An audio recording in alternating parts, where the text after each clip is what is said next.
انسان کی زندگی میں جو چیزیں اسے بہت زیادہ نقصان دیتی ہیں اور بہت پیچھے چھوڑ دیتی ہیں، دنیاوی معاملات سے لے کر روحانی، اخلاقی، قلبی اور قرب الہی کے معاملات تک کو جو چیزیں نقصان پہنچاتی ہیں، ان میں ایک بڑی چیز غفلت ہے۔ ایک لفظ ہوتا ہے جو ہمیں اکثر سننے کو ملتا ہے کہ آپ کی توجہ نہیں ہے۔ یہ ڈھیر سارے لوگوں کا مطالبہ ہوتا ہے، اہل خانہ بھی مطالبہ کرتے ہیں، کئی موقع پر والدین بھی مطالبہ کرتے ہیں، غرباء بھی مطالبہ کرتے ہیں کہ امیروں کی ہماری طرف توجہ نہیں ہے۔ اور یہ بڑی لازمی سی بات ہے کہ کسی چیز پر جب توجہ رہتی ہے تو وہ چیز بہتر ہو جاتی ہے، اور جب عدم توجہی کا لوگ مظاہرہ کرتے ہیں تو وہ معاملہ خراب ہو جاتا ہے۔ یہ جو عدم توجہ ہے اسی کو غفلت کہتے ہیں، اور جب انسان کے مزاج پر غفلت طاری ہوتی ہے اور غفلت اس پر پوری طرح غلبہ کر لیتی ہے تو پھر اس کی زرخیز زمین کو وہ بنجر کرتی ہے۔ غفلت انسانی دل کے لیے بڑی نقصان دہ چیز ہے اور انتہائی تکلیف اور ضرر کا باعث ہے۔ دلوں پر جو قحط نازل ہوتا ہے، قحط، ویران ہو جاتے ہیں دل، اور جو دلوں پر خشکی نازل ہوتی ہے کہ طبیعتیں خشک ہو جاتی ہیں، یہ غفلت کی وجہ سے ہوتی ہے۔ جو لوگ غافل ہو جاتے ہیں نا، اپنے معاملات کا دھیان نہیں رکھتے، دیکھیں نا، آپ کو کھانا کھاتے بھی غافل نہیں ہونا چاہیے۔ اگر کھانا بھی غیر معتدل کھا لیا جائے تو وہ انسان کی طبیعت کے لیے باعث ضرر بن جاتا ہے، نقصان کا باعث بنتا ہے۔ بات کرتے ہوئے بھی غافل نہیں ہونا چاہیے، کئی دفعہ جملے ایسے نکل جاتے ہیں جو انسان کے لیے پھر شرمندگی کا باعث بنتے ہیں۔ انسان کو غافل ہو کر کوئی کام نہیں کرنا چاہیے، غافل ہو کر، مدہوش اور بے ہوش ہو کر نہیں۔ غفلت دل کو ویران کرتی ہے، طبیعت میں خشکی لاتی ہے۔ غافل کبھی نہ بنے۔ قرآن مجید فرقان حمید نے ارشاد فرمایا کہ اقترب للناس حسابہم، فرمایا لوگوں کے حساب کا وقت قریب آ گیا، وہم فی غفلۃ معرضون، اور وہ ابھی بھی غفلت میں منہ پھیرے ہوئے ہیں۔ ٹائم آ گیا حساب دینے کا، لیکن وہ ابھی بھی غافل ہیں۔ ہمارے جو زیادہ تر نقصان زندگی میں ہوئے ہیں وہ صرف ہماری غفلت کی وجہ سے ہوئے۔ ہم نے چیزوں پر توجہ نہیں دی، چیزیں گڑبڑ ہو گئیں۔ جس آدمی نے پھول لگائے ہوں، پھل لگائے ہوں، کھیتی لگائی ہو، وہ دانہ ڈال کے پانی دے کے فارغ نہیں ہو سکتا، اسے توجہ کرنی پڑتی ہے۔ اور کسی نے کہا تھا مالی جیندے ہون تو پھر بوٹے سوکدے نہیں، اگر موجود ہونا ان کو سینچنے والا، رکھوالی کرنے والا، تو پھر ان کی جڑیں کبھی خشک نہیں ہوا کرتی۔ ہماری جو غفلتیں ہیں یہ بڑی ضرر کا باعث ہیں، نقصان کا باعث، اور مجبوری معاف ہوتی ہے، غفلت معاف نہیں ہوتی۔ اسکول میں پڑھتے تھے، مدرسے میں پڑھتے تھے، تو ایک مجبوری ہو گئی جی، خدا نخواستہ گھر میں کوئی پریشانی ہو گئی تو اساتذہ اس پر سزا نہیں دیتے۔ کوئی خوشی کا موقع ہے گھر میں، فیملی میں کسی کی شادی ہے، اساتذہ اس پر سزا نہیں دیتے۔ لیکن اگر کبھی پتہ چلتا تھا نا کہ یہ گھر سے تو آیا تھا لیکن مدرسے نہیں آیا، یہ اسکول نہیں آیا، رستے میں غافل ہو گیا، تو یہ بات خوفناک تھی۔ یہ قابل سزا جرم تھا کہ تو غافل ہو گیا اپنی پڑھائی سے، تو گھر سے آیا اور یہاں نہیں آیا۔ غفلت قابل سزا ہوتی ہے، مجبوری کی معافی ہوتی ہے۔ ہمارا آج کل جو مسئلہ ہے وہ غفلت کا ہے۔ ڈھیر سارے لوگ ہیں، سمجھدار بھی ہیں، سیانے بھی ہیں، معاملہ فہم بھی ہیں، باشعور بھی ہیں، تعلیم کی ڈگریاں بھی رکھتے ہیں، لیکن اگر ان کی زندگیوں کی تکلیفوں کو دیکھا جائے اور بے آباد روح کو دیکھا جائے اور سجدوں سے ان کی دوری کو دیکھا جائے تو ایک ہی بات سمجھ میں آتی ہے کہ پتہ سارا ہے لیکن لے ڈوبی ہے غفلت، توجہ نہیں کی۔ لائق بچہ بھی نالائق ترین زندگی گزارتا ہے، اس لیے کہ اس کے لائق ہونے کے ساتھ ساتھ اس کا توجہ کرنا بھی تو ضروری ہے نا۔ نرے لائق کا کیا فائدہ اگر وہ محنتی نہیں، اگر وہ توجہ ہی نہیں کرتا، اپنا سبق دھیان سے سنتا پڑھتا ہی نہیں، تو بھی جتنا مرضی لائق ہو پیچھے رہ جائے گا۔ اور کئی نالائق ہوتے ہیں، رٹا لگا کے پاس ہوتے ہیں، پر چلو رٹا تو لگاتے ہیں نا، محنت تو کرتے ہیں نا، جد و جہد تو کرتے ہیں۔ کئی نالائق جد و جہد کے باعث آگے گزر جاتے ہیں، اور کوئی اسی چکر میں رہ جاتے ہیں، میں بڑا لائق ہوں، کل پڑھ لوں گا، پرسوں پڑھ لوں گا، ہفتہ تیاری کر کے پاس ہو جاؤں گا۔ اپنی زندگی سے غفلت کا پردہ اٹھائیں، اور غفلت اس کے لیے فیصلہ کرنے کی ضرورت ہوتی ہے، پلاننگ کرنے کی نہیں، فیصلہ کرنے کی ضرورت ہوتی ہے کہ میں نے اب غفلت کرنی۔ ہم نہ جب بھی کوئی پروگرام بناتے ہیں تو منصوبہ بندی شروع کر دیں، منصوبہ بندی نہ کریں، فیصلہ کریں، کہیں کہ میں نے غافل نہیں ہونا۔ غفلت غرق دنیا کا نام ہے، اپنے آپ کو غفلت سے بچائیں۔ آپ دیکھیں حضرت کعب بن مالک رضی اللہ تعالیٰ عنہ فرماتے ہیں، بخاری میں موجود ہے، فرماتے ہیں کہ جنگ میں پیچھے رہ گیا تھا، میرا خیال تھا کل چلا جاؤں گا، گھوڑے اور سواریاں میرے پاس تیز ہیں، مضبوط ہیں، پرسوں چلا جاؤں گا، تیزی سے بھاگ کے میں پہنچ جاؤں گا، میں قافلے کے ساتھ شامل ہو جاؤں گا، لیکن بس تھوڑی سستی ہو گئی، ذرا غفلت ہو گئی۔ آپ فرماتے ہیں جب سب لوگ چلے گئے حضور علیہ السلام کے ساتھ جہاد میں اور میں پیچھے رہ گیا، تو پھر جب چند دن گزر گئے اور محبوب کے واپس آنے کا ٹائم ہو گیا، تو اب میں غور کرتا سمجھتا تو مجھے مدینے میں یہاں بزدل لوگ نظر آتے، اور کون نظر آتے؟ جو منافق تھے، وہ منافق بزدل دکھائی دیتے، یا مجھے عورتیں اور بچے دکھائی دیتے۔ میں پریشان ہوا، حضور واپس آ گئے۔ جنہوں نے بہانے کیے تھے نا منافقین نے، یہ مجبوری تھی اس لیے نہیں جہاد پہ گئے، یہ جنہوں نے بہانے کیے تھے انہیں مل گئی معافی، اور میں نے سچ بولا، میں نے کہا یا رسول اللہ میں غافل ہو گیا تھا۔ اب کہتے ہیں میں نے جب کہا نا حضور سستی ہو گئی تھی، ذرا غفلت ہو گئی، تو بندہ محبوب سے ہی غافل ہو جائے، بندہ وہیں سے غافل ہو جائے۔ جو دم غافل سو دم کافر، سانو مرشد اے ہو پڑھایا۔ جب کہا نا حضور وہ غلطی ہو گئی، کوئی مجبوری نہیں تھی، تو فرماتے ہیں باقیوں کو معافی مل گئی، میرے ساتھ حضور ناراض ہو گئے۔ ایک دن نہیں، 2 دن نہیں، 50 دن حضور ناراض رہے۔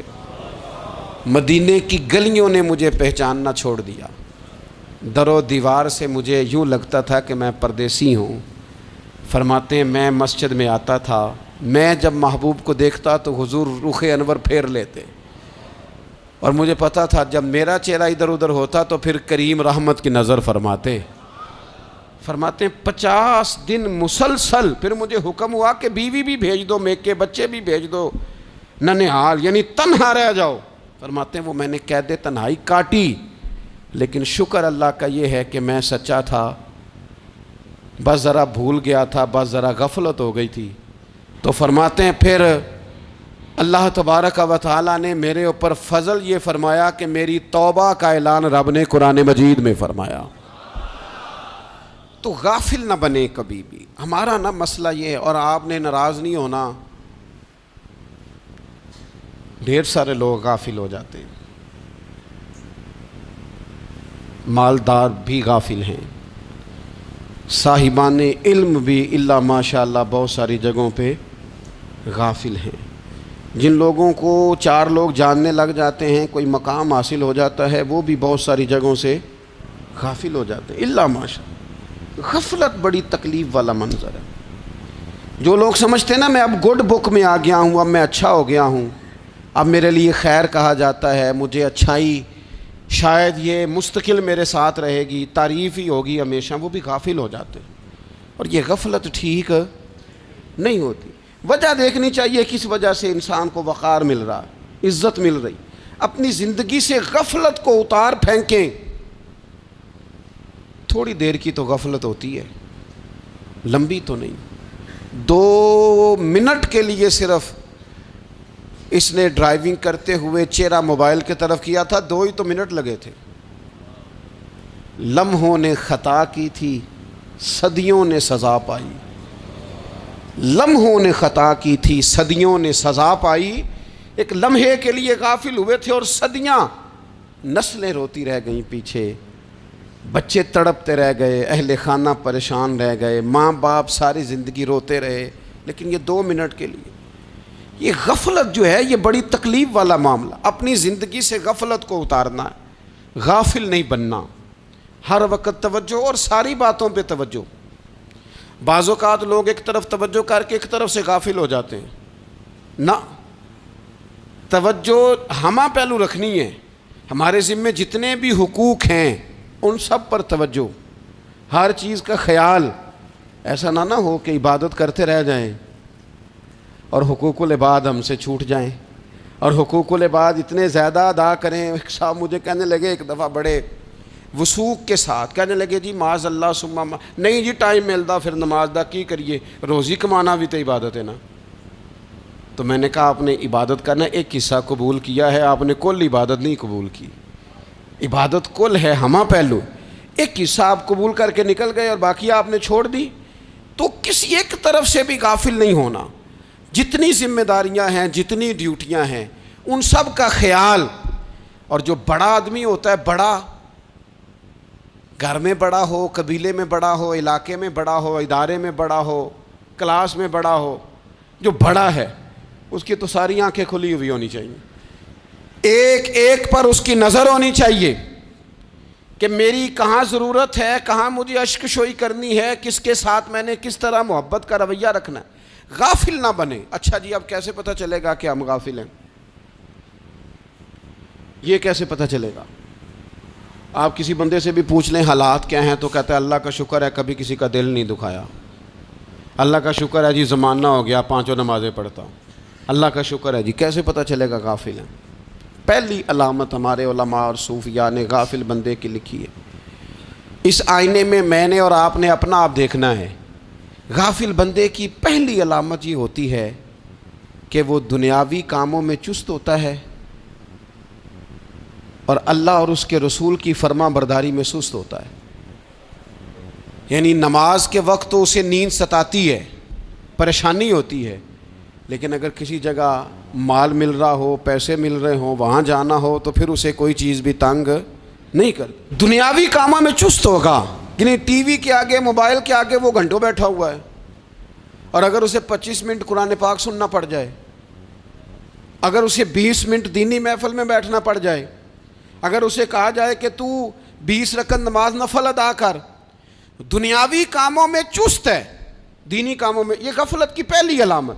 پھر ذاتی معاملات پہ پیسہ خرچ کرنا ہو تو ڈھیر سارا ہے، کسی غریب کی مدد کرنی ہو تو. وہ ہمارے ایک دوست ہیں، وہ اکثر کہا کرتے ہیں، وہ کہتے ہیں آج کل کسی سے کہنا فلائی کام میں، دینی کام میں، کسی کی مدد میں کچھ 4 پیسے خرچ کرنے ہیں تو لوگ کہتے ہیں ہاتھ تنگ ہے. ہاں کوئی سستا پلاٹ ملتا ہو نا، اور اگر یہ سمجھ آ جائے کہ وہ مجبور ہے بیچارہ بیچنے والا، تو پھر کہتے ہیں میں 2-3 دوستوں کو پھاڑ لے سن.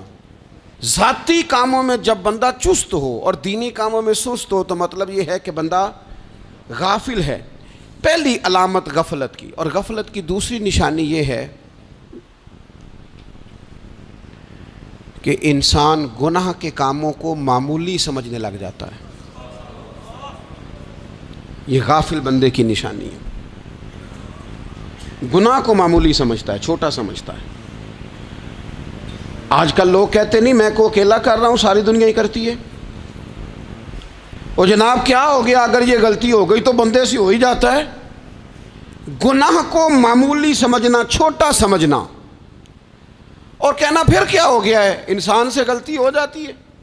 آپ دیکھ لیں کہ سینکڑوں بیسیوں گناہوں کا بوجھ ہمارے سروں پہ ہوتا ہے، لیکن کوئی ہمارا دبدبہ ہے، کوئی ہماری گفتگو ہے، کوئی ہمارے جملوں میں خود پسندی ہے، کوئی ریاکاری ہے، کوئی تصنع ہے. یہ غافل بندے کی علامت ہے. نبی اکرم صلی اللہ تعالیٰ علیہ وآلہ وسلم نے فرمایا مومن اپنے گناہوں کو پہاڑ کی طرح سمجھتا ہے. یہ بخاری میں حدیث ہے. مومن پہاڑ کی طرح جانتا ہے اور وہ ڈرتا ہے کہ کہیں وہ پہاڑ اس کے اوپر گر نہ جائے، یعنی کہیں مجھے میرے گناہ کی سزا نہ مل جائے. چھوٹے گناہ کو بھی پہاڑ جانتا ہے، یار مجھ سے غلطی ہو گئی، مجھے ٹھیک کر لینی چاہیے، مجھے معافی لے لینی چاہیے، مجھے توبہ کر لینی چاہیے. مومن اپنے اوپر گناہ کو پہاڑ کی جانب سمجھتا ہے. اور حضور علیہ الصلوۃ والسلام فرماتے ہیں کہ یہ جو فاسق اور فاجر ہوتا ہے نا، اللہ کا نافرمان، یہ گناہ کو مکھی کی طرح سمجھتا ہے، یہ سمجھتا ہے میں نے اشارہ کرنا ہے مکھی نے اڑ جانا ہے۔ مومن کی علامت یہ ہے کہ وہ پہاڑ جانتا ہے اگر غلطی ہو جائے تو پہاڑ۔ امام اعظم ابو حنیفہ رحمۃ اللہ علیہ گزر رہے تھے تو بارش ہو گئی تھی اور کوفہ میں کیچڑ تھا، تو آپ نے جو جوتے پہنے ہوئے تھے ان جوتوں سے چلتے ہوئے نا آپ کے پاؤں سے کچھ مٹی اڑی، تو سامنے ایک یہودی تھا، اب اس زمانے میں دیواریں کچی ہوتی تھیں، اس کے دیوار پر جا کے وہ مٹی جو تھی وہ لگ گئی۔ اب امام صاحب بڑے پریشان ہوئے کہ میں نے اس کی دیوار کو آلودہ کر دیا۔ یہاں تو لوگ اپنی اینٹیں رکھتے رکھتے کئیوں کی دیواریں توڑ ہی دیتے ہیں، اور پھر وہ اس پر ماننے کو بھی تیار نہیں ہوتے، تسلیم کرنے کو بھی تیار نہیں ہوتے۔ وہ کہتے ہیں پھر کیا ہو گیا، اب ہمارا یہاں گھر ہے تو ہم نے ٹرالی منگوانی نہیں تھی، ہمارا حق بنتا تھا۔ امام صاحب کے پیروں سے ذرا کیچڑ اڑا، یہودی کی دیوار پہ لگا، اس کی کچی دیوار تھی۔ امام صاحب پریشان ہو گئے، سوچنے لگے کہ اگر میں دیوار سے یہ کیچڑ اتارتا نہیں تو یہ بھی زیادتی ہے، میں نے اس کی دیوار کو گدلا کر دیا، اور اگر میں اتارتا ہوں تو کچھ مٹی اس کی دیوار کی بھی اتر جائے گی، کچی دیوار ہے، یہ بھی زیادتی ہے۔ مومن گناہ کو پہاڑ کی طرح سمجھتا ہے کہ کہیں گر نہ جائے، اس کی بھی کہیں سزا نہ مل جائے۔ امام صاحب نے اس کے دروازے پہ دستک دی، وہ باہر آیا تو اتفاق سے وہ آپ کا مقروض بھی تھا، اس نے پیسے دینے تھے۔ باہر نکلتے ہی کہنے لگا اوہ آپ تو قرض لینے آ گئے، میرے پاس تو ابھی گنجائش نہیں ادا کرنے کی۔ تو امام صاحب کہنے لگے تو قرض چھوڑ، وہ میں نے معاف کیا، میرے سے غلطی ہو گئی ہے، میں آ رہا تھا، لکڑی کے جوتے اس زمانے میں کھڑاؤں لوگوں نے پہنے ہوتے تھے، کہا وہ میرے پیروں سے ذرا کیچڑ اڑا ہے، تیری دیوار پہ لگ گیا ہے۔ اب میں بڑی دیر سے کھڑا سوچ رہا ہوں کہ اگر میں تیری دیوار صاف نہ کروں تو میں نے یہ میلی کر دی، گدلی کر دی، یہ بھی بات درست نہیں ہے، زیادتی، اور اگر میں اسے صاف کرتا ہوں کچی دیوار سے کچھ مٹی اتر جائے گی تو یہ بھی زیادتی ہے، اب تو بتا میں کیا کروں۔ تو بے موسمہ پھل تھا نا یہ، تو بے موسمہ پھل دیکھ کے بندہ حیران ہو جاتا ہے، جو باتیں روٹین میں نہ ہو رہی ہوں وہ ذرا انوکھی لگتی ہے، بندہ حیران ہو گیا، غور سے امام صاحب کا چہرہ دیکھنے لگا، غور سے چہرہ دیکھنے لگا، اور پھر تھوڑی دیر سوچنے کے بعد کہنے لگا حضور پہلے میں نے دین اسلام کے بارے میں پڑھا اور سنا تھا، آج میں نے دین دیکھا ہے۔ پہلے میں نے سنا تھا کہ دین اسلام اس طرح کا ہے، آج میں نے دین ہم نہ پوری دنیا کے کافروں کو دین سنانا چاہتے ہیں، دکھانا نہیں چاہتے، ہم نیک نظر آنا چاہتے ہیں، نیک بننا نہیں چاہتے، ہم نیک نظر آنا چاہتے۔ نتیجہ کیا نکلتا ہے کہ کچھ عرصے کے بعد پتہ چل جاتا ہے بندہ کس لیول کا نیک ہے، کیا معیار ہے اس کی نیکیوں کا۔ کہنے لگا حضور پہلے میں نے دین سنا تھا، آج دیکھا ہے۔ آپ وہ مٹی کی دیوار پر جو کیچڑ لگ گیا ہے، دیوار کو بعد میں صاف کیجئے گا، پہلے کلمہ پڑھائیں تاکہ میرے اندر کا کفر صاف ہو جائے، مجھے مسلمان کر دیں۔ تو غافل آدمی جو ہوتا ہے نا، وہ پھر تیسری بات، جب بندہ بہت زیادہ غافل ہو جاتا ہے پھر اعلانیہ گناہ کرنے لگتا ہے۔ ایک گناہ پھر اس کا اظہار گناہ، ایک بندہ حدیث پاک میں آتا ہے، ایک بندہ رات کو کوئی غلطی کرتا ہے، اللہ تعالیٰ اس پہ پردہ ڈال دیتا ہے، لیکن وہ سویرے خود لوگوں کو بتاتا پھرتا ہے میں نے یہ کیا، میں نے یہ کیا۔ جب آپ اظہار گناہ کرتے ہیں نا تو سامنے والا بھی دلیر ہوتا ہے، کہتا ہے اس نے کیا میں کر لوں گا تو پھر کیا ہوا۔ ہمارے علماء نے لکھا ہے کسی کی نماز قضا ہو جائے تو کسی کو بتائے نہ، قضا پڑھ ڈالے، اس کا جگہ جگہ ذکر نہ کرے۔ جب آپ کہیں گے نا میری قضا ہو گئی تو آپ کے ساتھ رہنے والا بچہ دوست سمجھے گا یار اس کی قضا ہو گئی ہے تو میری بھی ہو جائے گی تو کیا ہوا۔ گناہ کرنا بھی گناہ ہے اور گناہ کا اظہار بھی گناہ ہے۔ نبی اکرم صلی اللہ تعالیٰ علیہ وآلہ وسلم نے ارشاد فرمایا میری ساری امت کو معافی مل جائے گی سوائے ان لوگوں کے جو اعلانیہ گناہ کرتے ہیں۔ یہ بخاری مسلم دونوں میں حدیث موجود ہے۔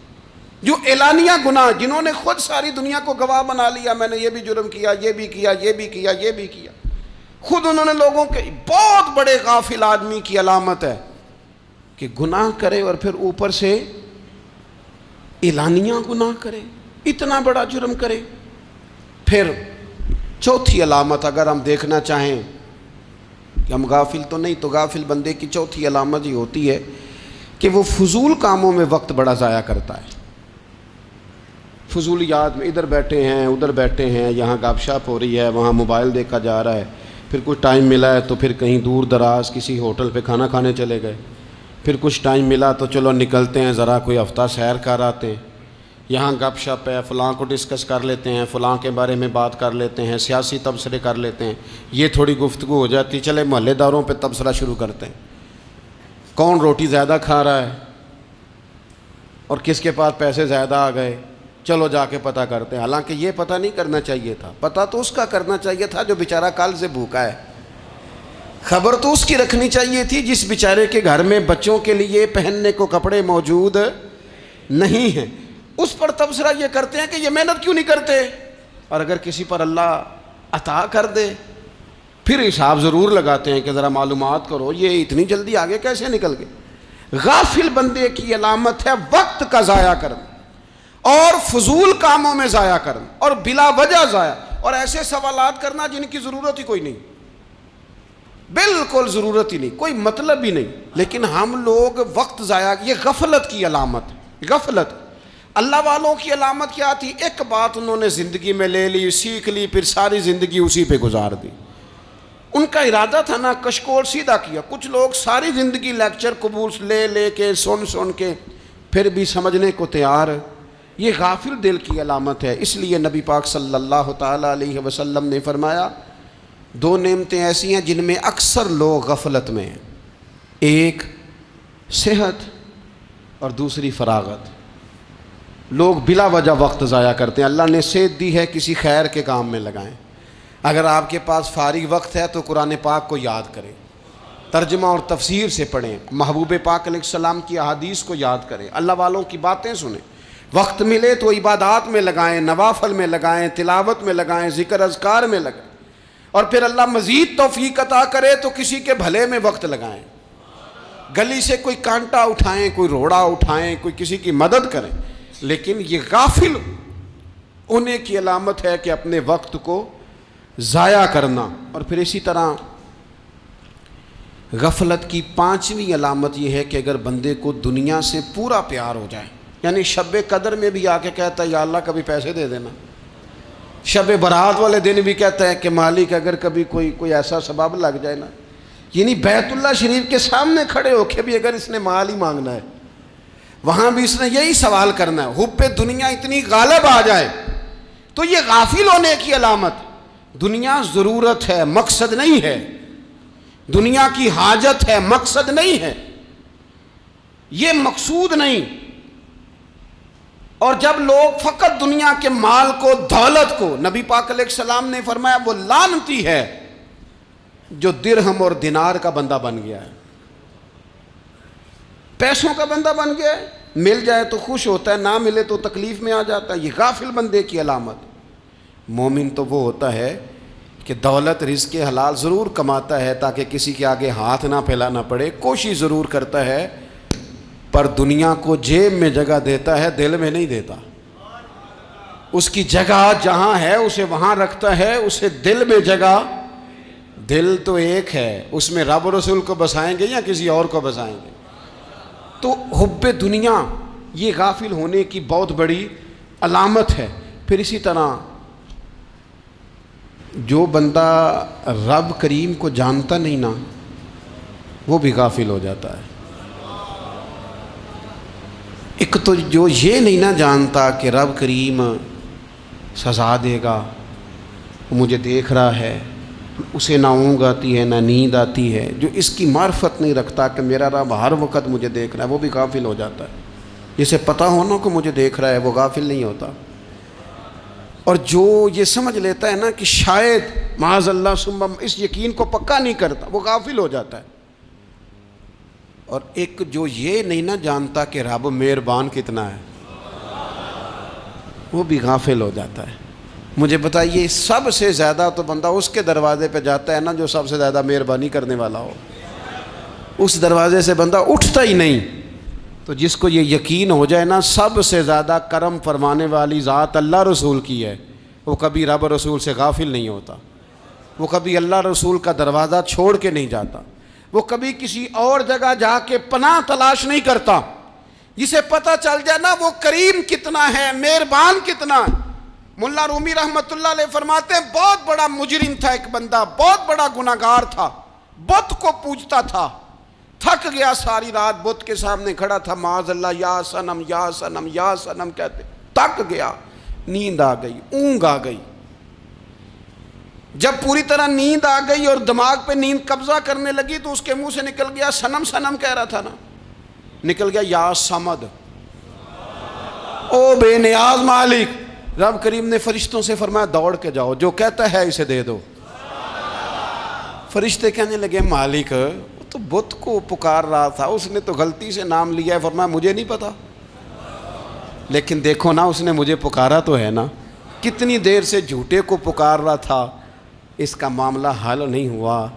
اب اگر سچے کو پکارنے پہ بھی حل نہ ہوا تو فرق کیا رہ جائے گا؟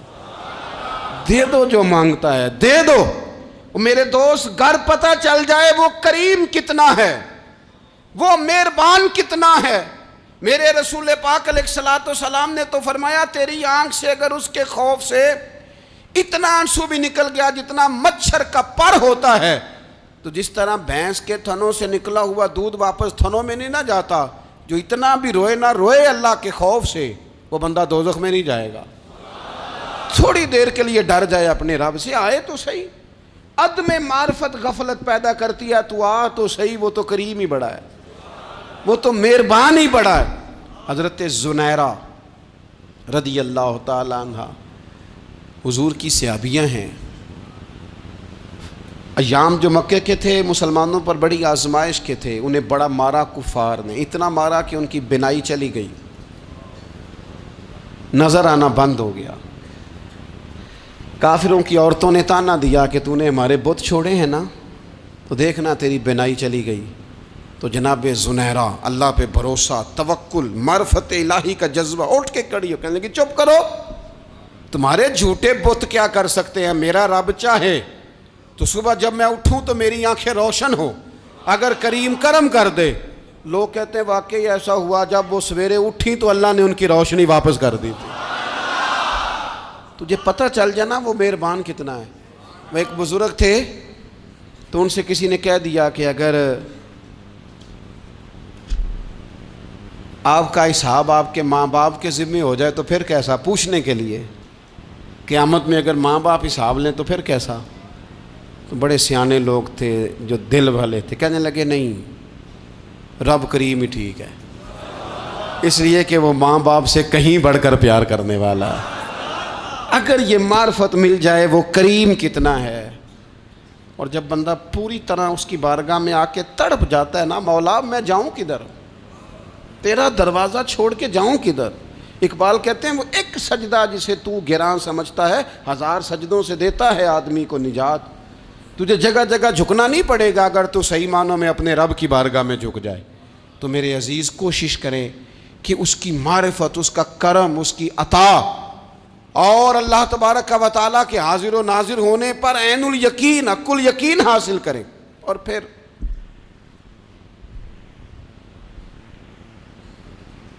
آٹھویں بات یہ ہے کہ غافل لوگوں کی صحبت بھی بندے کو غافل کر دیتی ہے۔ غافلوں کی صحبت میں نہ بیٹھیں، ان کی صحبت میں بیٹھیں جن کے پاس بیٹھنے سے دل میں رب رسول کی محبت پیدا ہوتی ہے۔ غافلوں سے بچیں۔ چنگیاں دے لڑ لگی ساں تے چولی چ پھل پئے، تے جدوں میں پیڑیاں دے سنگ رل گئی تے میرے اگلے بھی ڈل گئے۔ برے آدمی کی صحبت بندے کو غافل کر دیتی۔ غافلوں کی صحبت میں کبھی نہ بیٹھیں، کبھی نہیں۔ غافل آدمی آپ کو غافل کر دے گا۔ میرے نبی پاک علیہ الصلوۃ والسلام نے فرمایا انسان اپنے دوست کے مذہب پر ہوتا ہے۔ یہ بہت بڑے لفظ ہیں۔ فرمایا المرء علی دین خلیلہ، انسان اپنے دوست کے مذہب پر ہوتا ہے۔ تو دیکھ تو نے دوست کس کو بنایا ہے، جو تیرے دوست کا مذہب ہوگا وہی تیرا ہو جائے گا۔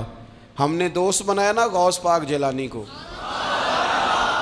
ہم نے یاری لگائی ہے نا داتا علی اجمیری سے، ہماری نسبت ہے نا معین الدین اجمیری سے، ہمارا تعلق ہے نا بہاؤالدین زکریہ ملتانی سے، ہمارا رشتہ ہے نا حضرت مجدد الفسانی سے، ہم ماننے والے ہیں نا اعلیٰ حضرت بریلوی کے، ہمارا تعلق ہے کبھی جماعت علی سے کبھی مہر علی سے، ہمارا ان سے تعلق ہے تو صبح شام ہماری زبان پہ رہتا ہے بالغ العلا بکمالہ کشف الدجی بجمالہ حسنت جمیع خصالہ صلو علیہ وآلہ۔ ان سے تعلق جڑا ہے نا تو کئی دفعہ تنہائیاں تڑپا دیتی ہیں اور تڑپ کے کہتے ہیں آج سکھ متران دی ودھیری ہے، آج سکھ متران دی، سکھ کہتے ہیں اڈیق کو، متر کہتے ہیں محبوب کو، اج سکھ متران دی ودھیری ہے، اے کیوں دلڑی اداس گھنیری ہے، لوں لوں وچ شوق چنگیری ہے، اج نینا لائیاں کیوں جھڑیاں، سبحان اللہ سبحان اللہ سبحان اللہ۔ پہلے کہتے ہیں سکھ متران دی ودھیری ہے یعنی اداس ہوں، پھر حضور کے جلووں پہ نظر کرتے ہیں، کہتے ہیں سبحان اللہ سبحان اللہ، ماں اجمل کا ماں احسن کا ماں اکمل کا، اور پھر فوراً کہنے لگے او کتھے مہر علی، او کتھے مہر علی، کتھے مہر علی تے کتھے تیری سنا، اب ویکھو مشتاق اکھیں کتھے جاڑیاں، بلغ العلا بے کمال کشف الدجی بے، اور میرے اعلیٰ حضرت کہنے لگے سرور کہوں کہ مالک و مولا کہوں تو، باغ خلیل کا گلے زیبا کہوں تجھے، تیرے تو وصف عیب تناہی سے ہیں بری، حیران ہوں میرے شاہ میں کیا کیا کہوں تجھے۔ غافل آدمی کی علامت ہے برے لوگوں کی صحبت میں، خبردار ان کے پاس نہ بیٹھنا جن کے پاس بیٹھنے سے تمہارے دلوں میں اولیاء اللہ اللہ کے بندوں کی عداوت پیدا ہو، خبردار خبردار ان کے پاس نہ بیٹھنا جن کے پاس بیٹھنے سے تمہارے دلوں میں حضور کی اولاد پاک کے بارے میں شک پیدا ہو، خبردار اس شخص کے پاس نہ بیٹھنا جو امام حسین ابن علی کے بارے میں کوئی کمزور بات کرتا ہو، بچنا، خبردار اس سے بچنا جو حضور کے صحابہ کے بارے میں بات کرے، بچنا بچنا اس سے، جو سیدنا ابو بکر صدیق کے بارے میں کوئی، دیکھو کیا مقدر ہیں صدیق و فاروق کے، جن کے گھر ہی رحمتوں کے خزینے میں، بھلا کیا کہا نبی پاک، حضور نے فرمایا میرے اوپر جس نے نیکی کی تھی بدلہ دے دیا ہے، یہ جو میرے ابو بکر صدیق ہے نا، ان کو میں اللہ کی بارگاہ میں لے جاؤں گا، کہوں گا مالک تو ہی بدلہ عطا فرما۔ ایک ہاتھ میں جناب صدیق کا ہاتھ پکڑا، ایک میں حضرت عمر کا ہاتھ پکڑا، اور حضور مسجد نبوی سے باہر آ رہے ہیں، دیکھنے والے کی زبان سے بے ساختہ سبحان اللہ نکل گیا، کیا شان ہے کیا مقدر ہے۔ تو حضور علیہ السلام رک گئے اور روک کے فرمایا تو حیران ہو رہا ہے نا، تو حیران ہو رہا ہے نا کہ میں نے ایک ہاتھ میں ابو بکر کو پکڑا ہے، ایک میں عمر کو پکڑا ہے، فرمایا قیامت میں جب میری قبر کھلے گی تو میں اسی طرح قبر سے نکلوں گا، اس طرح میدان محشر میں میں آؤں گا۔ خبردار حضور کے وفاداروں کے وفادار رہنا، ان کے وفادار رہنا، ان کے وفادار رہنا۔ بڑا عجیب دور آیا ہے، ہم نے یہ دور دیکھا ہے کہ لوگ حضور کے صحابہ کے بارے میں بھی بات کریں گے، اب نبی پاک کی اولاد پاک کے بارے کو بھی ڈسکس کیا جائے گا۔ اپنا منہ تو دیکھ، اپنی حیثیت دیکھ، اور پھر وہ بندے دیکھ جن کو اللہ نے چن کے اپنے محبوب کی غلامی کے لیے حضور کے قریب بٹھایا ہے۔ تو بچنا ایسے لوگوں سے، پرہیز کرنا، خبردار عقیدہ ستھرا رکھنا، عقیدہ ستھرا رکھنا، صاف رہنا، پاکیزہ رہنا، غافلوں کی صحبت سے بچنا۔ بڑا ڈرتے ہیں اللہ سے، دعائیں مانگتے ہیں یا اللہ نسلوں میں بھی وہی بندے پیدا فرما جو عقیدے پکے رکھنے والے ہیں، وہ بندے پیدا فرما ہماری نسلوں میں۔ ایک وہ بندہ بھی غافل ہو جاتا ہے جو امیدیں لمبی ہی لگا لیتا ہے، جن کے منصوبوں میں دولت بھی ہوتی ہے، گھر بھی ہوتا ہے، اولاد کا بڑا ہونا بھی ہوتا ہے، پوتے پوتیاں نواسے نواسیاں دیکھنا بھی ہوتا ہے، یہاں بھی گھر وہاں بھی گھر، یہ سیر، یہ سارا کچھ ہوتا ہے، لیکن رب کی بارگاہ میں پیش ہونا جن کے پیش نظر نہیں ہوتا۔ لمبی امیدیں۔ حضرت مولا علی شیر خدا فرمایا کرتے تھے، میں تم پر دو باتوں کا خوف کھاتا ہوں، جو ڈر آتا ہے، ایک یہ کہ تم خواہش کی پیروی کرو گے، جو نفس کی خواہش ہوگی اس کے پیچھے لگ جاؤ گے، اور ایک کہ تم لمبی لمبی امیدیں باندھو گے، اتنے سال جینا ہے، اتنے 100 سال جینا، یہ کرنا ہے، وہ کرنا ہے۔ منصوبہ بندی کریں مستقبل کے لیے، وہ بری نہیں، لیکن تیاری رکھیں، تیاری رکھیں، اس بات کا بھی خیال رکھیں کہ اللہ کی بارگاہ میں حاضر ہونا۔ یہ غفلت کی چیزیں ہیں جو بندے کو غافل کر دیتی ہیں۔ جو لوگ اللہ کا ذکر نہیں کرتے وہ بھی غافل ہو جاتے ہیں، اور جو فضول باتیں زیادہ کرتے ہیں نا، ہنستے زیادہ ہیں۔ فَلْيَضْحَكُوا قَلِيلًا وَلْيَبْكُوا كَثِيرًا۔ قرآن کہتا ہے زیادہ رویا کرو، کم ہنسا کرو۔ نبی پاک علیہ الصلوۃ والسلام سے پوچھا تھا حضرت عقبہ بن عامر نے کہ یا رسول اللہ نجات کس چیز میں ہے؟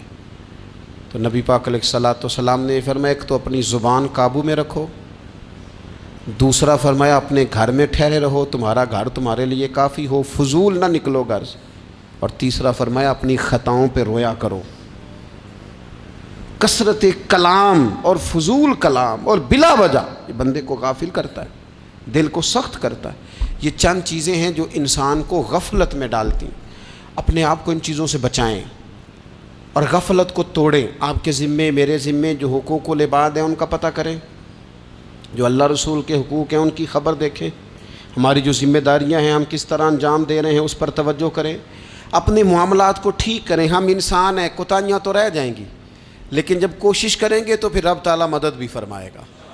ایک بات اور کرنی ہے، ایک تو میں نے عرض کیا غفلت کو توڑنا، ایک دوسری بات قرآن مجید کا ایک سبق اور، جب غفلت توڑنی ہے تو پھر لازمی طور پر ایک کام کرنا پڑے گا۔ میں نے یہ عرض کیا تھا کہ پلاننگ نہیں کرنی، فیصلہ کرنا ہے۔ تو فیصلہ کرنا ہے تو کرنا کیا ہے؟ پھر قرآن حکیم نے سورہ بقرہ میں کہا فاستبقوا الخیرات، یعنی تم نیکیوں کی طرف دوڑو، جلدی جلدی نیکیاں کرو، فٹافٹ، دیر نہ کرو۔ فٹافٹ سے مراد یہ نہیں کہ نیکی جلدی جلدی کر جاؤ، یعنی ٹال مٹول نہ کرو خیر کے کام میں، کل کریں گے، پرسوں کریں گے، عمرہ کر رہے ہیں پھر نیکی ہیں، حج کر رہے ہیں پھر نیکی ہیں، بچے بیال ہوں پھر میں نیک ہوں، یہ تھوڑا سا یہ کام ٹال مٹ، فاستبقوا الخیرات، نیکیوں کی طرف دوڑو، جلدی کرو، بھاگو۔ نبی پاک صلی اللہ تعالیٰ علیہ وسلم نے فرمایا 5 چیزوں سے پہلے غنیمت جانو۔ حضور علیہ الصلوۃ والسلام فرمانے لگے ایک تو تم جوانی کو نہ بڑھاپا آنے سے پہلے پہلے غنیمت سمجھ لو۔ نبی کریم صلی اللہ تعالیٰ علیہ وآلہ وسلم ارشاد فرمانے لگے کہ اپنی صحت کو غنیمت جان لو، بیماری آنے سے پہلے پہلے۔ پھر حضور علیہ الصلوۃ والسلام فرمانے لگے اگر اللہ نے تمہیں مال دیا ہے، وسعت دی ہے، تو نیکی کر لو، خرچ کر لو اللہ کے راستے میں، خدا نہ خواستہ تم پر غریبی آ جائے۔ اور پھر حضور سید عالم صلی اللہ تعالیٰ علیہ وسلم فرمانے لگے اگر تمہیں اللہ نے کچھ فراغت دی ہے، بہت زیادہ مصروف نہیں ہو، تو غنیمت جان لو، جلدی سے نیکی کر لو قبل اس کے کہ تم مشغول ہو جاؤ۔ اور 5ویں بات حضور نے بیان کی، فرمایا زندگی کو غنیمت جانو، موت آنے سے پہلے پہلے جلدی سے نیکی کر لو۔ نیکی کے لیے ساری زندگی منصوبہ بندی نہ کرتے رہو، نیکی کے لیے دیکھو نا، ہماری زندگی میں یہاں دنیا میں رہ کے چند منٹوں میں وہ نیکی کی جا سکتی ہے جو قیامت کے بعد صدیوں کا ہمارا فائدہ کرے گی، صدیوں کا فائدہ کرتے نہیں۔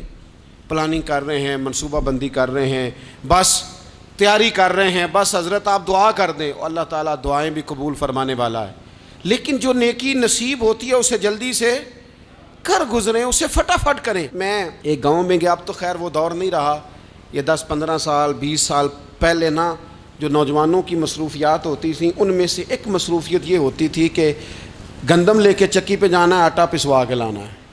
یہ ایک بڑی، چونکہ سبھی گھروں کے اندر سال کے لیے گندم سٹاک کر لی جاتی تھی، تو گندم لے کے جانا یہ ایک ڈیوٹی ہوتی تھی۔ ایک نوجوان ایک گاؤں میں، اس کی مجھے تعریف سننے کو ملی، تو ایک بوڑھی اماں کہنے لگی یہ تو بڑا نصیباں والا ہے، سارے دا آٹا پیا لے ہوندا ہے۔ اور آتے جاتے پوچھ لیتا ہے کہ اماں کوئی کہنے لگی میرے بچے باہر ہوتے ہیں، یہ مجھے دوائی بھی لا دیتا ہے شوگر کی، میں مریضہ ہوں۔ یعنی خیر جتنی ہو سکے، جتنی۔ میرے ایک سنگی ہیں تو سڑک پہ کوئی بندہ کھڑا ہوتا ہے نا، اللہ تعالیٰ انہیں سلامت رکھے، بندہ کھڑا ہوتا ہے تو کہتے ہیں میں اس سے پوچھ لیتا ہوں بابا جی کدھر جانا ہے، فلانی جگہ جانا ہے، تو کہتے ہیں میں موٹر سائیکل پہ بٹھا لیتا ہوں۔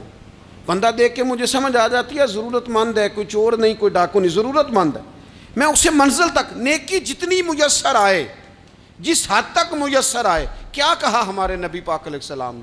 حضور نے ہم سے فرمایا کچھ نہ ہو سکے تو بات ہی مسکرا کے کر لینا، اس پر ہی اللہ صدقے کا ثواب عطا کر دے۔ فاستبقوا الخیرات، جلدی سے نیکی کر لو، اپنے نامہ اعمال میں روز نیکیاں جمع کرو، کوئی نہ کوئی خیر کا کام روز کرو اور جلدی سے کرو۔ صحیح مسلم میں حدیث ہے، نبی پاک صلی اللہ تعالیٰ علیہ وسلم فرمانے لگے جلدی جلدی نیکی کے کام کر لو ان فتنوں سے پہلے جو اندھیری رات کے حصوں کی طرح فتنے ہوں گے۔ فرمایا اس وقت حال یہ ہوگا کہ آدمی صبح مومن ہوگا، شام کو کافر ہو جائے گا، شام کو مومن ہوگا تو صبح کافر ہو جائے گا۔ اور فرمایا لوگ دنیا کے بدلے اپنا دین تک بیچ ڈالیں گے۔ معاذ اللہ جھوٹی قسمیں نہیں کھائی جاتی، جھوٹا قرآن مجید نہیں لوگ اٹھا لیتے، لوگ دنیا کے لیے دین بیچ ڈالیں گے۔ اس سے پہلے جب فتنے اتنے زیادہ ہو جائیں، اس سے پہلے نیکی کر لو، کوئی خیر کا کام کر لو، جلدی سے کچھ ایسا کر لو۔ حضرت عقبہ بن حارث رضی اللہ تعالیٰ عنہ فرماتے ہیں یہ دیکھیں ہمارے نبی پاک علیہ السلام کی سیرت کیا ہے، حضور کا اسوہ کیا ہے، نبی پاک علیہ السلام ہماری تربیت کس طرح کرتے ہیں۔ حضرت عقبہ بن حارث رضی اللہ تعالیٰ عنہ کہتے ہیں ہم نے نبی پاک علیہ السلام کے ساتھ عصر کی نماز پڑھی، یہ صحیح بخاری میں موجود ہے۔ فرماتے حضور سلام پھیرتے ہی فوراً اٹھ کے گھر تشریف لے گئے۔ یہ ہمارے لیے انوکھی بات تھی، غیر متوقع تھی، پہلے کبھی ایسا ہوا نہیں۔ سلام پھیرا نماز کا، حضور جلدی سے تشریف لے گئے۔ اب ہم حیران تھے اور حیرت انگیز طور پر حیران تھے کہ کریم اتنی جلدی تشریف لے گئے۔ تھوڑی دیر ہوئی حضور واپس آ گئے تو محبوب پاک علیہ السلام فرمانے لگے گھر میں ایک چھوٹی سی ڈلی، ایک چھوٹا سا ٹکڑا سونے کا پڑا تھا، مال آیا تھا سارا صدقہ کر دیا، وہ تھوڑا سا پڑا تھا، اچانک مجھے یاد آیا وہ تو پڑا رہ گیا۔ تو حضور فرمانے لگے میں نے کہا کہیں ایسا نہ ہو جائے کہ ساری رات گزر جائے اور میرے گھر میں پڑا ہی رہ جائے، میں جلدی سے جا کے اسے خیرات کر دوں۔ میں نے خیرات کیا پھر میں واپس آ گیا ہوں۔ جلدی سے نیکی، جلدی سے نیکی کر لی جائے۔ ہم بڑا انتظار کر رہے ہیں، بڑا لمبا ہمارا پروگرام ہے، ہمارے پاس ٹائم ہی بڑا ہے، کسی نے کان میں کہہ دیا ہے تیرے پاس بڑا وقت ہے، ابھی تو بڑی عمر پڑی ہے، ابھی تو جناب او میرے بھائی یہ لوگوں کے کہنے کی باتیں ہیں، پھر پتہ ہی نہیں چلتا حالات کس طرح کے ہو جاتے ہیں اور کیا معاملات انسان کے ساتھ درپیش ہوتے ہیں۔ جتنی خیر میسر آئے، جتنا بھلا میسر آئے، جتنی انسان کو توفیق ملے۔ میں نے بزرگوں کو دیکھا، اپنے اصحاب کو، پہلے وہ خدام سے کہتے کہ میں سونے لگا ہوں اور پابند کرتے لوگوں کو کہ فلاں وقت، بزرگوں کو میں نے دیکھا اپنے، وہ پابند کرتے لوگوں کو کہ فلاں وقت میں موجود ہوں گا آنا، خود پابند فرماتے، اور پھر جب بیدار ہوتے تو سب سے پہلے خدام کو بلا کے پوچھتے کوئی مہمان تو نہیں آیا؟ اور جناب آپ نے خود ہی تو پابند فرمایا فلاں دن آنا۔ کہنے لگے چل یار اگر کوئی آیا تو مجھے ملا لو، میری ملاقات کرا لو۔ کیوں؟ اس لیے کہ دور سے آیا ہے، مجھ سے ملنے آیا ہے، کوئی خیر کی بات سیکھنے آیا، چلو میرے نامہ اعمال میں کو نیکی جائے گی، کچھ نہ کچھ خیر جمع کر لی جائے، کچھ نہ کچھ ڈیوٹی کر لی جائے، کچھ کام کریں اور جلدی سے کریں۔ حضرت جابر ابن عبداللہ انصاری رضی اللہ تعالیٰ عنہ بیان کرتے ہیں، یہ بھی بخاری میں موجود ہے، کہتے ہیں ایک صحابی نبی پاک علیہ السلام کی بارگاہ میں حاضر ہوئے غزوہ احد کے موقع پر، اور حال ان کا یہ تھا کہ وہ کھجور کھا رہے تھے اور کھجور انہوں نے منہ میں رکھی ہوئی تھی۔ حضور کی بارگاہ میں حاضر ہوئے اور عرض کرنے لگے یا رسول اللہ صلی اللہ تعالیٰ علیہ وسلم اگر میں شہید کر دیا جاؤں تو کہاں جاؤں گا؟ حضور فرمانے لگے جنت میں۔ تو کہتے ہیں انہوں نے جو کھجور منہ کے اندر تھی وہ انہوں نے نگلی نہیں، اندر نہیں لے گئے، اس کو باہر نکالا اور دوڑ کے آگے بڑھے اور جنگ کرنی شروع کر دی۔ اور لڑتے لڑتے شہید ہو گئے۔ کیا سبق دیا انہوں نے؟ سبق یہ دیا کہ نیکی کرنے میں اتنی دیر بھی نہیں کرنی جتنی کھجور کھانے میں دیر لگتی ہے۔ جلدی سے نیکی کرنی ہے، فٹافٹ نیکی کرنی، اس کے اندر ٹال مٹول نہیں کرنا۔ اسی وقت انہوں نے کھجور باہر نکال دی، دوڑ کے انہوں نے حضرت انس بن نضر رضی اللہ تعالیٰ عنہ، حضرت انس بن مالک رضی اللہ تعالیٰ عنہ کے چچا ہیں، میدان احد میں نا، احد پہاڑ کے قریب کھڑے تھے، لوگوں سے کہہ رہے تھے جلدی جلدی ادھر آؤ، وہ جنت جو انسان کو انتقال کے بعد نصیب ہوگی اور قیامت کے بعد نصیب ہوگی، فرماتے تھے مجھے تو ابھی احد پہاڑ کے اندر سے جنت کی خوشبو آ بھی رہی ہے، لہذا جلدی سے آؤ، ادھر دوڑو، جہاد کرو، آؤ کفار سے لڑیں۔ تو نیکی میں دیر نہیں کرنی، جو نیکی میسر آتی ہے، جس کو میسر، ماں باپ میسر ہیں تو خدمت کر لیں، اہل خانہ ہیں تو حسن سلوک کر لیں، اللہ نے اولاد دی ہے تو اچھی تربیت کر لیں، دوست ہیں تو خیر خواہی کر لیں، اگر آپ کو اللہ رمضان عطا کرتا ہے تو زیادہ سے زیادہ اس کی عبادت کر لیں، اگر نظر ٹھیک ہے تو تلاوت زیادہ سے زیادہ کر لیں، زبان چلتی ہے تو رج رج کے مدینے والے محبوب پہ درود و سلام پڑھ لیں، اللہ تعالیٰ کا ذکر کر لیں، جلدی سے خیر جمع کریں، اپنے وقت کو ضائع نہ کریں۔ یہ آج کا سبق ہے کہ ایک تو ہم نے فیصلہ کرنا ہے کہ بس غفلت نہیں، اب غفلت، اب انشاءاللہ اللہ اللہ کرنی ہے، اب کوئی خیر کا کام کرنا ہے۔ میرے حضرت کا ایک جملہ کبھی نہیں بھولنا، فرمایا کرتے تھے زمین کے اوپر کام، نیچے جا کے آرام، یہ چھوڑ دیں اتنے گھنٹے سونا ہے تو یہ کرنا ہے تو میری نیند میں دخل کوئی نہ ڈالے، پھر سوتے ہی رہ جائیں گے، سوتے ہی رہ جائیں گے۔ زمین کے اوپر کام اور نیچے جا کے جاگنا ہے، جاگ لے افلاک کے سائے تلے، پھر حشر تک سوتا رہے گا خاک کے سائے تلے۔ اب جاگ لے افلاک کے سائے کے نیچے، جاگ، کھول آنکھیں، ہر وقت کا سونا، ہر وقت سونا، ہر وقت جو اپنے آرام کی فکر کرنا، اس سے نکل آئیں اور اچھا کھانا اور اچھا پہننا اور بس اپنی مرضی کی زندگی من چاہی جینا، اس سے باہر آئیں، فیصلہ کریں، فیصلہ کہ اب غفلت نہیں کرنی، اگر اللہ نے کوئی صلاحیت دی ہے تو اسے دین کے کام پہ لگانا ہے، کوئی ڈیوٹی کرنی ہے، کوئی خدمت کرنی ہے۔ دیکھو خدمتیں ہو رہی ہیں، صدیق اکبر مال دے رہے ہیں، عثمان غنی مال دے رہے ہیں، مولا علی نے تلوار پکڑی ہے، میدان میں جا رہے ہیں، فاروق اعظم گلی گلی نگر نگر رسول اللہ کے دین کی پہرے داری کر رہے ہیں، حضرت جناب سیدنا سلمان فارسی ابو ذر غفاری حضور کی مسجد میں جھاڑو دے رہے ہیں، اور بلال حبشی وہ نبی پاک کی مسجد میں اذان پڑھتے پڑھتے رب نے اتنا عروج فرمایا کہ کعبے کی چھت پہ کھڑے ہو کے بھی اذان پڑھنی شروع، انہوں نے اذان دے دی۔ تو کوئی کام کرنا ہے، غفلت کو توڑنا ہے اور نیکی کرنی ہے، ذرا جلدی جلدی خیر کا کام کرنا ہے، نہیں ایسے نہیں، فٹافٹ۔ کیسے جی؟ فٹافٹ، تو فٹافٹ کام کریں خیر کا، جلدی جلدی۔ تو یہ خیر کا کام فٹافٹ، جلدی جلدی اور بڑی جلدی اور دوڑ دھوپ کے، اور جب آپ کرتے جائیں گے نا تو پھر اللہ تعالیٰ مواقع بناتا جائے گا۔ آپ سے میری اپیل ہے، بالخصوص میرے ساتھ جو وابستہ سنگی ہیں، جو پیار کرنے والے ہیں، دو باتیں آج آپ نے لے کے جانی ہیں گھر، یہی لنگر ہے، یہی آپ کے لیے دعا ہے، یہی ہمارے بزرگوں کا فیض ہے، یہی نصیحت ہے کہ آپ نے دو باتیں لے کے جانی ہیں۔ غفلت توڑ دینی ہے، فیصلہ کرنا ہے کہ آج کے بعد غافل نہیں ہونا، اور دوسری یہ بات لے کے جانی ہے کہ نیکی جلدی جلدی، فٹافٹ فیصلہ، فٹافٹ نیکی، ایک کر کے پھر انشاءاللہ دوسری کر کے پھر انشاءاللہ تیسری کر کے پھر انشاءاللہ چوتھی، یہ شروع کرنی ہے، اور آپ دیکھیں گے اللہ تعالیٰ مہربانی فرمائے گا، مدد کرے گا۔